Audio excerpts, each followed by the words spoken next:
Hello and welcome to Newsblitz. I am Atinuke Nuke. Nigeria is the only country we have to avoid acts that can destabilize our nation. Remember, we are one big family. About 10 students have been kidnapped by bandits in Kachia local government area of Kaduna State.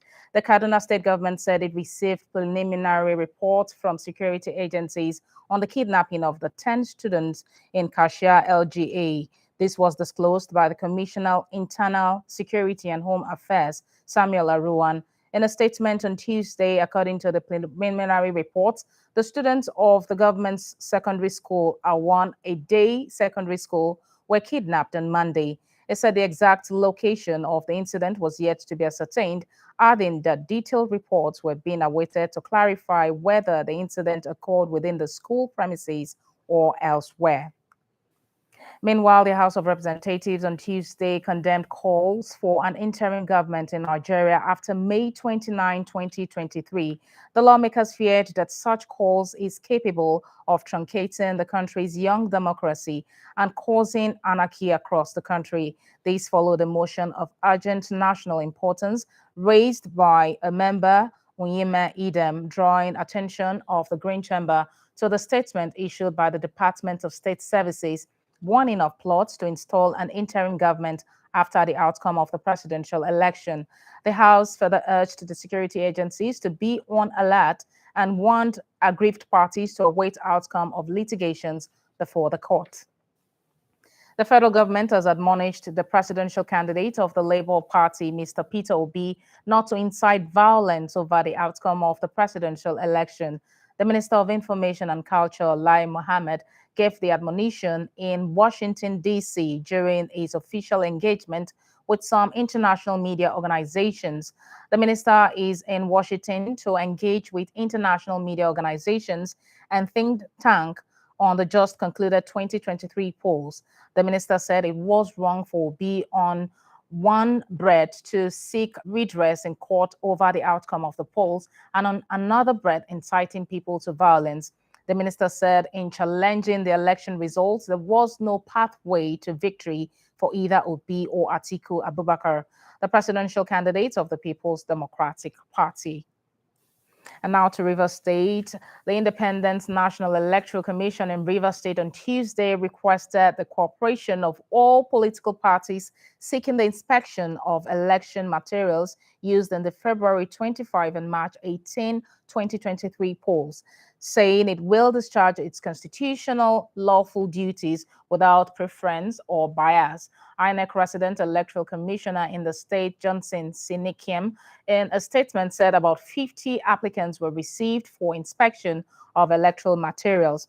The INEC commissioner in the state said although the application of certificate true copies of documents and access for inspection of election materials are the legitimate entitlement of candidates and parties to election petitions, these are, however, governed by processes and procedures which include payment of requisite fees, making copies for the copies of relevant documents, and certification by the authorized official of the Commission. Members of the People's Democratic Party, PDP, in Rivers State continued their protest in Port Harcourt, the Rivers State capital, on Tuesday at the office of the Independent National Electoral Commission over the inspection of materials used in the last general elections. Today's protest was joined by more state assembly members, including the leader of the House, Martins Amehule, alongside the Deputy Speaker Edison Ihie and Chairman Ikwere Local Government Area, Samuel Nwanosike. The PDP are also demanding the arrest of the All Progressive Congress governorship candidate, Tony Cole, for alleged murder. They are accusing Cole of leading thugs to attack them during the protest on Monday, allegedly leading to the death of one person. Earlier, a protest staged by members of the People's Democratic Party in Port Harcourt resulted in a confrontation and physical assault on the governorship candidate of the All Progressive Congress, Tonya Cole. Cole was invited to INEC office alongside other APC faithful for an inspection of electoral materials when supporters of the PDP, who insisted on a joint inspection, confronted him. Our correspondent, Rachel Ranson, reports. Seeing the barricade mounted by protesters, Tonya Cole and his entourage parked their cars some meters away, decided to walk to the INEC office. But then the PDP protesters pounced on him. This is what is happening. As they began to throw missiles, we were getting slaps at the back of my head and stones started coming. And one hit me here. I got injured on my shoulder. As early as 7 a.m. on Monday, supporters of the PDP barricaded the Port Harcourt Expressway and other major access roads leading to the INEC headquarters. The organizers of the protest, led by the Deputy Speaker of the River State House of Assembly, Edison Ehi, said the PDP victory in the March 18th governorship election was overwhelming and therefore should not be contested by the opposition parties. Luckily, this is a holy week, Ramadan and Easter. We'll all do it here. Amen. We have come with our sleeping materials, our mats, pillowcase, and mosquito net. Everything will be done here. Our key point today is that electoral materials must be inspection must be done jointly. Don't inspect without us. We will not also inspect without you. We are aware they have made arrangements with some people to give them victory from the window at the tribunal or whatever they think. We are not afraid. It is their right to seek redress. We are ready to meet them at the point. And we also want the true certified copy of our result sheets. We don't want anything to be done behind us. So if they know they have no hidden agenda, we are here. Let them come so that we can jointly inspect the materials together. And that's what we're asking from INEC. After about 30 minutes of an unsuccessful attempt to access the INEC office, the APC governorship candidate and his supporters retreated. Toye Cole later spoke to journalists at the party secretariat. That they are PDP and that nobody but PDP should come here. And that they will embarrass me and I should go back. And I refused. Because I refused to go back, they began to slap me, pull my shirt. A lady came and grabbed my shirt physically. They started throwing water at us. They began to punch me. They punched me from the back. And the next thing we knew, they started throwing missiles. Stones, bottles started coming down. My DSS and personal security, determined that I must get out of there, physically carried me out and pushed me into my security car. The disagreement between the PDP and the APC led to the firing of gunshots from different quarters, forcing residents to scamper for safety. From Port Harcourt, Rachel Ramsey for Silverbird News 24. And in the meantime, the All Progressive Congress in Delta State has expelled the Deputy President of the Senate, Ovi Omo Agege, from being a member of the APC for alleged anti-party activities and other unnamed offenses. The Delta APC announced Omo Agege's expulsion in a letter dated March 31, 2023. Omo Agege, the governorship candidate of the APC in Delta State, lost to the governor-elect, a candidate of the People's Democratic Party, Sheriff Oberewori. The Coalition for Truth and Justice and Center for Democracy and Change have thanked President Muhammadu Buhari for his extraordinary patriotism for ensuring no favorable advantage is conferred to anyone or political party before, during, and after the 2023 election. The group said the action of the president have proven that he is a Democrat and an elder statesman. The group also admonished security agencies for working tirelessly to ensure no breakdown of law and order across the country.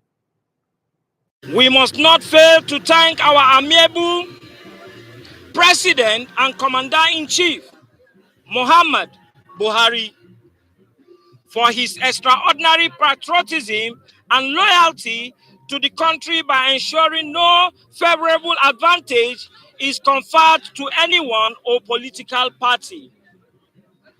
President Muhammadu Buhari, by his action, has proven that he is Democrat, whose leadership style has been in the overreaching interest of the country regarding of religious or ethnic considerations. The armed forces and other security agencies are the true heroes of our democracy. They stood for the country interest and ensured that democracy prevailed to the benefit of the country and shame of all detractors.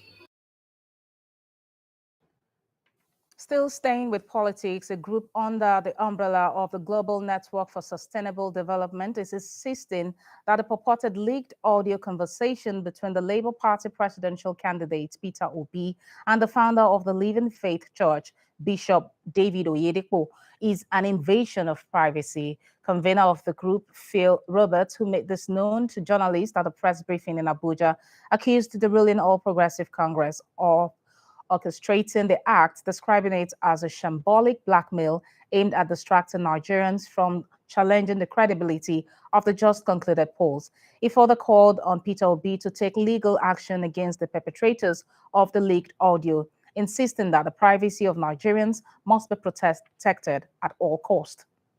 Section 37 of the 1992 Constitution of the Federal Republic of Nigeria, as amended, provided for the rights of privacy of citizens. Every citizen of Nigeria is entitled to their privacy, be it in their homes. Communications with people by way of letters, telephone, or telegraph is protected and guaranteed by the Constitution of our dear country, Nigeria. Those who leaked the purported telephone conversation acted in breach of a citizen's confidentiality and the right to privacy, and it is malicious, callous, and criminal for placing Obi's purported private conversation in the public domain. Those behind this act and behind the plot are liable to criminal prosecution. We are aware that the All Progressive Congress orchestrated this act, and which is also an act of blackmail to distract Nigerians from challenging the party's purchased victory at the last concluded presidential election. You're watching Newsblitz, coming to you live from our Abuja studio. We will be back with more news after the break. Stay with us.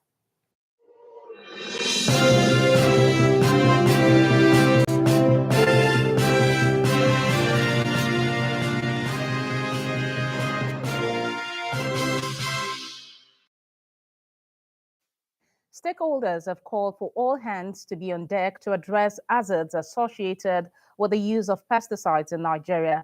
They made a call at an event in Abuja targeted at extraying facts and figures about toxic chemicals in agriculture. Our correspondent, Ene Anthony, reports. Can cause short-term adverse health effects called acute effects, as well as chronic adverse effects that can occur months or years after exposure. It is against this backdrop that stakeholders are calling for policies that will aid in the reduction of the use of pesticides in Nigeria. Out there are a lot of sustainable farm systems out there, from organic down to agroecology, permaculture, all of them. So all of these alternatives are there. So we just need to be very, very deliberate to ensure that, we upscale and support, government, private sector, financial institution, everybody comes together to see how we upscale these alternatives. And if we do that, show that there's an alternative, it's not just, use of chemicals, there will be better. Many a times we think that pesticides affect products at the level of production. But if we look at it, it affects also the products at the level of storage and even the value-added products that we have. Other key players in the agro sector also speak on measures to control excessive use of pesticides. Most of the time when government brings in this harmful pesticide or herbicide, there are no enough trainings on how to use them as farmers. The only thing we know is that if you use them, it's going to help you.